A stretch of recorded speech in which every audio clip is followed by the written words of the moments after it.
Welcome back. We've been discussing with Professor Aijaz Ahmed on the evolving political situation in Pakistan, and having in the first segment discussed some of the internal developments, I would also like in this segment to turn to the role of the army, and in that connection the role of the United States in the evolving polity of Pakistan. We were saying during the first part of this discussion, you were talking about the role of the army, that while street power and people power in Pakistan has been hailed over the last fortnight, there has been a very strong, if somewhat silent, role of the army in these developments. To what extent do you think the army is now adopting a different posture or a role in Pakistani politics? Well, one thing, Raghu, is that what's striking is that it was not a silent role. Ashfaq Kiani's message to Zardari became front page news in Pakistan the very first day. Sure. So it was deliberately delivered in a manner that the Pakistani people know that it has come from Ashfaq Kiani. And because the popular movement was there, Kiani calculates that by making it public, he gains in popularity while Zardari's popularity goes down. Right.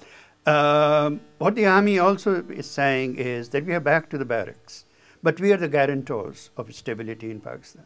Ashfaq Kiani has recently returned from a whole week that he spent in the United States, while another delegation of civilian Pakistanis headed by the foreign minister, but which included the head of the ISI, Right.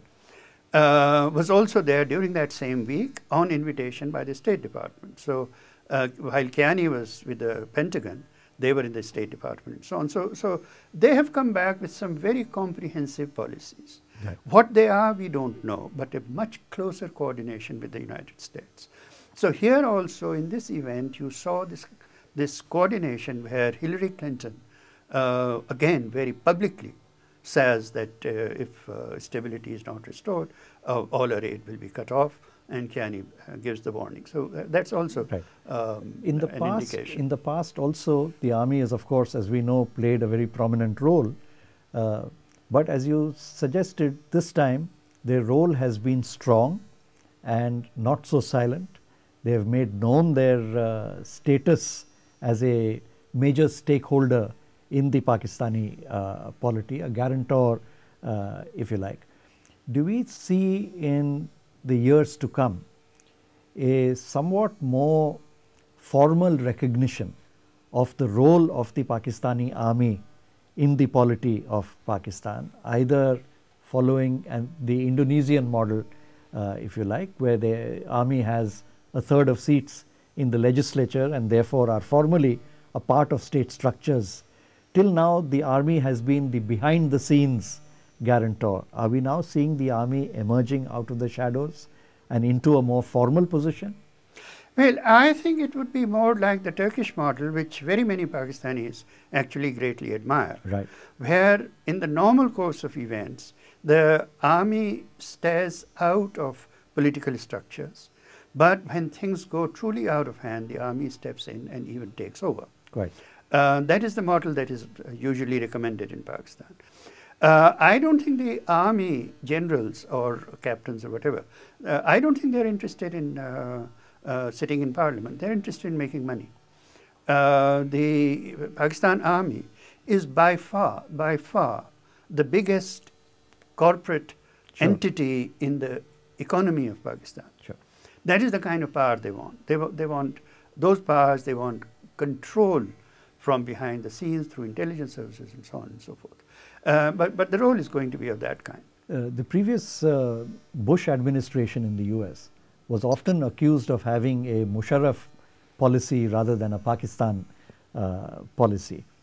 This time we've seen the Obama administration and its interlocutors talking separately with the army, with the ISI, with Zardari, with the Prime Minister, with the opposition, making sure that they are dialoguing with all elements of Pakistani polity.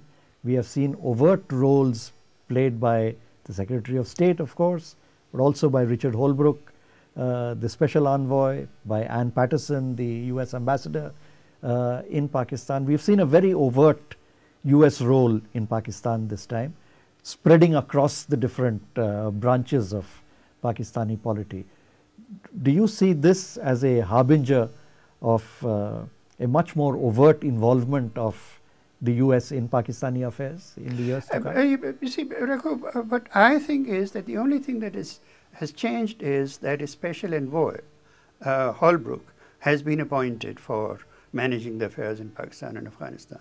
For the rest, the American ambassador has always played a very prominent role in Pakistani politics.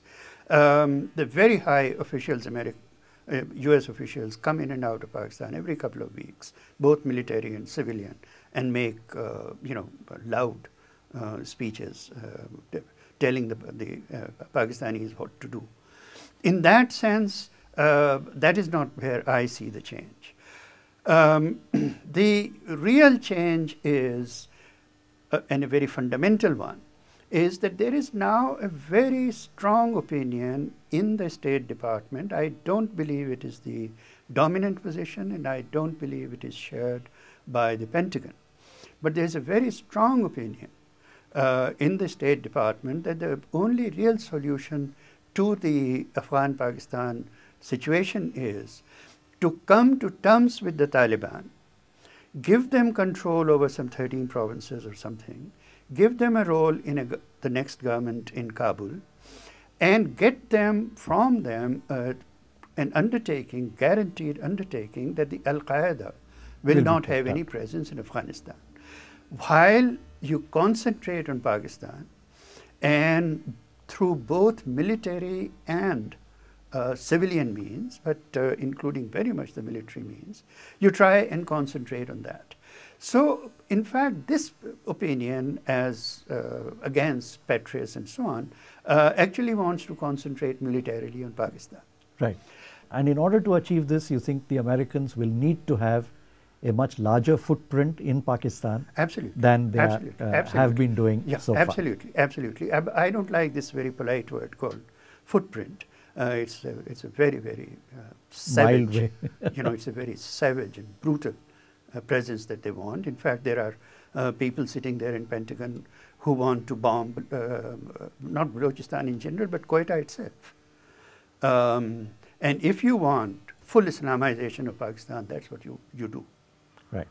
As of now, the American Predator attacks have been focusing on Waziristan and the neighboring areas. There's some efforts at moving this closer to Bajaur and those regions. So far, they have laid off the Quetta Shura, as they call it, partly linked to these efforts at reaching common ground with the Taliban, etc. But you see the prospects of a widening of the military theater in Pakistan where the Americans would be active? Look, some of these predators are actually coming from US bases in Balochistan itself. So they are in Balochistan. They have not yet been bombing Balochistan, but they are actually in Balochistan.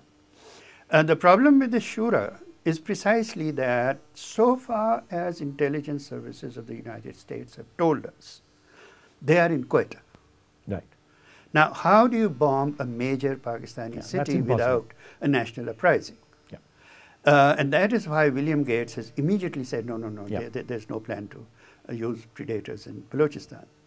So Americans are actually caught in Pakistan also. And because you don't know where they are, these are mountains where they are part of the local population. You see, people don't realize that half of Balochistan is Pashtun. Yes. You know. Sure. It's not just full of Baloch people, half of it. And Quetta itself is a predominantly Pashtun city. So these are people who just disappear among their kith and kin. So who are you going to bomb? Thank you, Ejaz. We've had a tour de force, if you like. We've surveyed quite a large swathe of the Pakistani polity. But from what I understand, we are looking at the prospects of much greater American involvement in Pakistan in the short and the medium term, and this involvement is likely to be political as well as military. Yes, Thank you, yes. Ejaz. Thank you. Thank you.